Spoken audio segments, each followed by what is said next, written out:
दक्षिणा ना मांगने की हमारी आदत थी कि हम किसी से सहयोग नहीं मांगते। आज भी हमारी आदत, कहते तो नहीं है, हनुमान जी कोई दे जाए तो ठीक है, भगवान का प्रसाद समझ करके आश्रम की व्यवस्था में लगा देते हैं। आयोजन बड़ा था, लगभग उस समय में 2017 में 25-26 लाख का खर्च था, क्योंकि उसमें 40 ब्राह्मण आने थे, बनारस से यज्ञाचार आने थे, भंडारा होना था। गांव के लोगों ने पुराण आदि ले लिए, यज्ञ शुरू हो गई जैसे तैसे करके, उठापटक करके, बिल्कुल सत्य चर्चा बता रहे हैं। पुराण शुरू भये होना तो बीच में ही गांव की और आसपास के भक्तों की मीटिंग बैठी कि हर वर्ष यज्ञ में बूंदी का प्रसाद लगता है, इस वर्ष पूरी सब्जी का भंडारा होगा।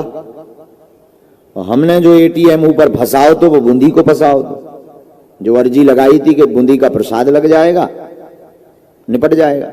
अब पूरी सब्जी में खर्च सीधा डबल हो जाता है। अब राम जी बड़े चिंता में। यज्ञ के 8 दिन निकल गए, 9 दिन की यज्ञ थी। 8वें दिन हमारे पास में मात्र 20,000 रुपया, मात्र 20,000 रुपए हाथ में।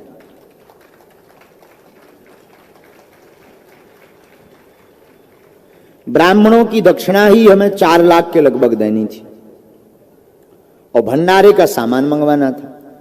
अब जो सेठ आदि थे उन्होंने कहा कि महाराज जी नगद लगेगा।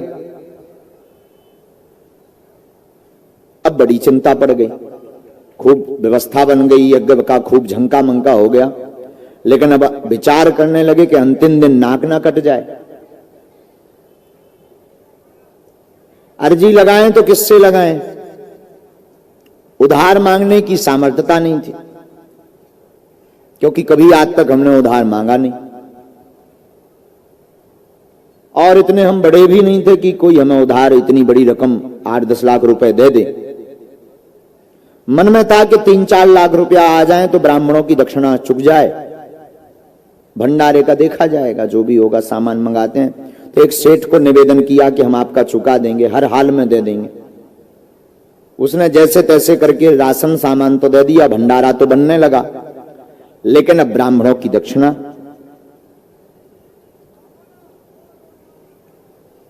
पूरा दिन चिंता में हमारा बीता। शाम हुई, यहां पर खेत में वहां कोने में रामलीला लगी थी, चित्रकूट की रामलीला थी। 18 पुराण सामने, जहां पर जिगजैग बन रहा है वहां 18 पुराण बैठे थे, और जहां पर यज्ञशाला बनी बड़ी वाली, छोटी छोटी वेदियां बनी 251, यहां पर राम कथा का मंच लगा था।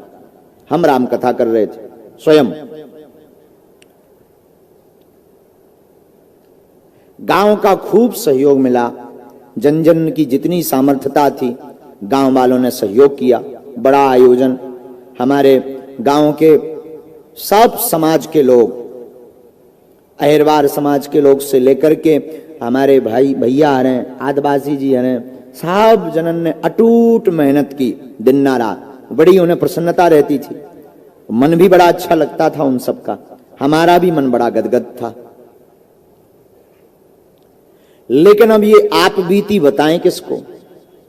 बड़े बड़े जो लोग थे तो वो तो नाम के रहते हैं, मांग ले अगर उदारी, सोने मोह मंगोरा सो फुला के भग जाने। तो मन में था कि अब करें तो करें क्या। पूरा शाम कल दक्षिणा देनी है, 20,000 रुपया हाथ में है, दक्षिणा 4 लाख देनी है, और दूसरे दिन सुबह ब्राह्मणों को जाना है, और दक्षिणा नहीं देंगे नाक कटेगी, थू थू होगी, ब्राह्मण गाली देकर जाएंगे। अब रोने के अलावा हमें कुछ नहीं आवे।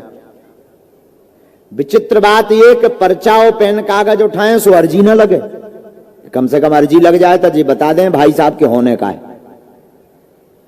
पैसा की व्यवस्था होने के नहीं होने, तब पहले ही हाथ पांव पकड़ लिये बामनन के हमारी नाक बचाओ, सो अर्जी न लगे। सबकी अर्जी धड़ाधड़ लगे, हमारी स्वीकार ही ना होवे। अब और बड़ी टेंशन हो गई कि कम से कम ऐसे संकट के समय पे तो बोलो। तुम दूषण के बारे में लिखवा रहे, हमारे बारे में तो लिखवाओ कि काल का होने, नाक कटने हैं कि बचने। सो भाई साहब मौन एकदम, कीप क्वाइट। अब बड़ी हैरानी, भाई साहब मतलब श्री हनुमान जी मौज की बात बोल रहे हैं। शाम हो गई, रामलीला चलती थी, चित्रकूट की रामलीला आई थी। रात के समय पूरा गांव आसपास के लोग देखने आते थे, बीच बीच में पुलिस भी कभी आती थी। लगभग 1-1.5 बजे जब रामलीला से लोग दर्शन करके चले गए, गर्मियों का दिन, मटकों में पानी भरा रहता था, हमें तो भोजन ना भय, एक रोटी का निवाला नहीं गया भीतर।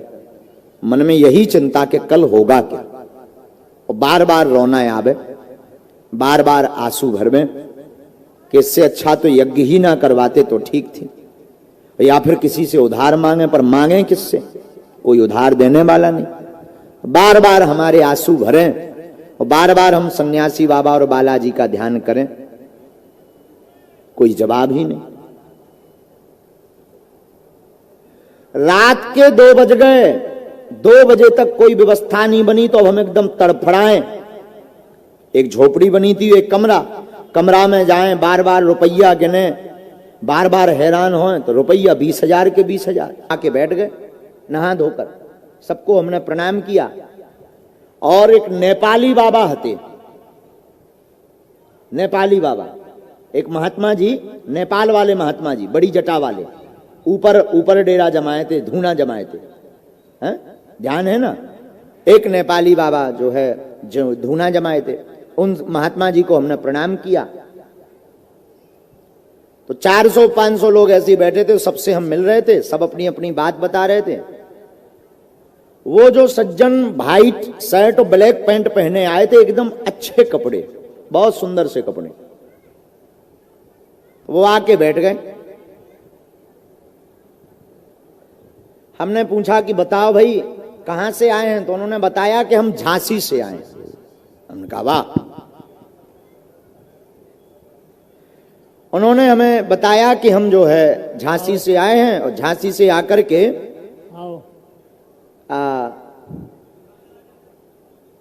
दर्शन करने आए हैं। हमने कहा बहुत बढ़िया विराजो। हमने कहा प्रसाद पाया आपने? बोले अभी नहीं, हम बाद में पाएंगे। एक बैग वो काला लाए, बोले ये गुरुजी हमारे, आपने कृपा कर दी, हमारा भाई जेल में था और आपकी कृपा से जेल से निकल गया, 3 साल पहले अर्जी लगाई थी।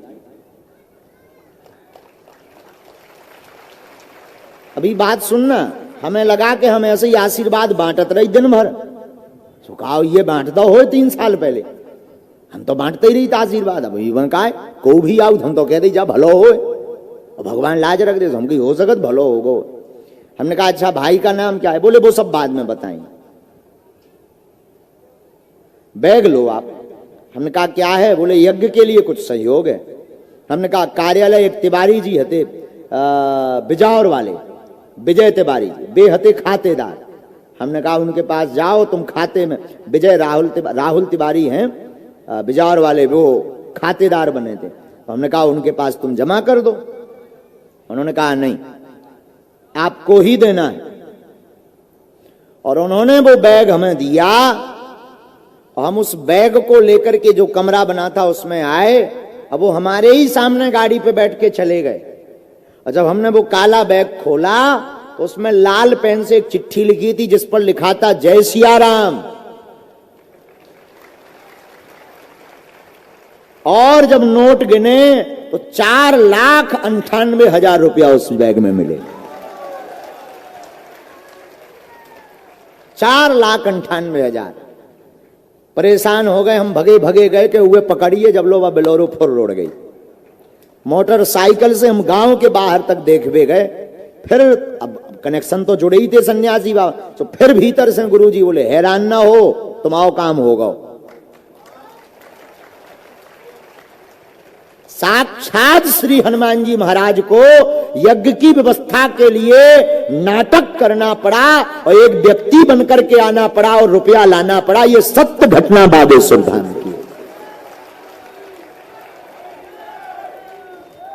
मतलब हनुमान जी सामने हैं, हम उनके सामने ये आपको घटना बता रहे हैं। आज तक हमने ये चर्चा नहीं बताई है, किसी को नहीं बताई है, लेकिन प्रत्यक्ष ये घटना गांव वाले लोगों भर को हमने ये कथा बताई थी, बाकी किसी को ये जीवनी हमने नहीं बताई।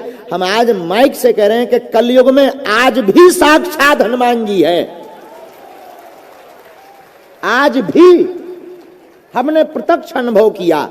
वो दिन है कि आज का दिन है, उस दिन के बाद कभी हमने पीछे मुड़ के नहीं देखा, न ये देखा कि खर्च कहां से आएगा, रुपया कहां से आएगा, ये यज्ञ कैसे होगी। इसके बाद में बुंदेलखंड का महाकुंभ हुआ, इसमें 6 करोड़ खर्च हुए, पर 1 रुपया की अपेक्षा नहीं रखी और हनुमान जी ने व्यवस्था की।